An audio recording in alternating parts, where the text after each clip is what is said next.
ഷേക്കു ആ മുന്തിരി മൊത്തം തിന്നു തീർക്കല്ലേ. ഇല്ല. എനിക്ക് നാളെ പുഡിംഗ് ഉണ്ടാക്കാനുള്ളതാ, അതിന് ഗാർണിഷ് ചെയ്യാനുള്ളതാ. ഒന്നിങ്ങി വനൊന്ന് സഹായിക്കും. ഈ ചോറൊന്നിട്ട് തന്നെ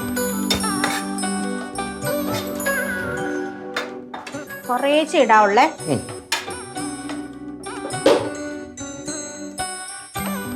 ഇട് ഇട്, കുറച്ചുകൂടെ ഇട്. നിക്ക്, ഇനി ഇട് കുറച്ച്, 2-3 സ്പൂൺ ഇട്. 3 2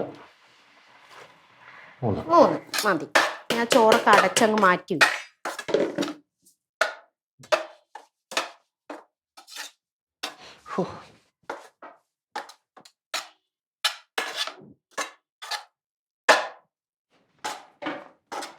മാക്കുവിന്റെ ഫേവറേറ്റ് ഡിഷ് എന്താ? അയ്യോ, നല്ല മണമുണ്ടല്ലോ. എന്താ ഉണ്ടാക്കുന്നത്? Tomato rice.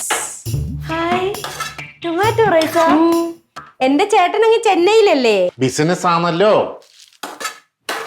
ടെക്സ്റ്റൈൽസ് ഉണ്ടല്ലോ, മറ്റേ ഈ പിന്നെ ജ്വല്ലറി ഉണ്ടല്ലോ, കൊറിയർ സർവീസിന്റെ ഓഫീസ് ഉണ്ടല്ലോ. ടോട്ടലി കോടീശ്വരനാണല്ലോ. അതെ, ഫുൾ ടൈം ഇങ്ങനെ ഫ്ലൈറ്റിൽ പറന്ന് നടക്കുമല്ലേ. അതുകൊണ്ട് ടൊമാറ്റോ റൈസ് ഭയങ്കര ഇഷ്ടാ. ഈ ഹോംലി ഫുഡേ.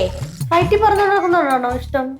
അല്ല, എപ്പോഴും ഇങ്ങനെ ഹോട്ടലിൽ നിന്നാണല്ലോ കഴിക്കുന്നത്. അതെ അതെ. അപ്പൊ വീട്ടിലെ ഫുഡൊക്കെ ഭയങ്കര ഇഷ്ടമാണ്. ഞാനേ ഈ ടൊമാറ്റോ റൈസ് ഇതുവരെ കഴിച്ചിട്ടില്ല. ആണോ? ഇതുവരെ കഴിച്ചിട്ടില്ല? ഇല്ല. ഭയങ്കര ടേസ്റ്റ് ആടി മോളെ. മാമ കഴിച്ചിട്ടുണ്ടോ? ഞാൻ എത്ര തവണ കഴിക്കണമെന്ന് വിചാരിച്ച, പക്ഷെ ഇപ്പൊ കഴിക്കും. അതെ, ரொம்ப പ്രമാദമാ இருக்கு. എനിക്ക് കുറച്ച് തരുമോ ടേസ്റ്റ് നോക്കാൻ? പിന്നെന്താ, ചൂടുണ്ടേ. അയ്യോ, ഒരു പ്രശ്നമുണ്ട്. ആരെങ്കിലും കഴിവണോ? അതല്ല, ആരെങ്കിലും കഴിച്ചെന്നറിഞ്ഞാലേ എന്റെ ചേട്ടൻ പിന്നെ കഴിക്കത്തില്ല. പിന്നെ കഴിക്കത്തില്ല.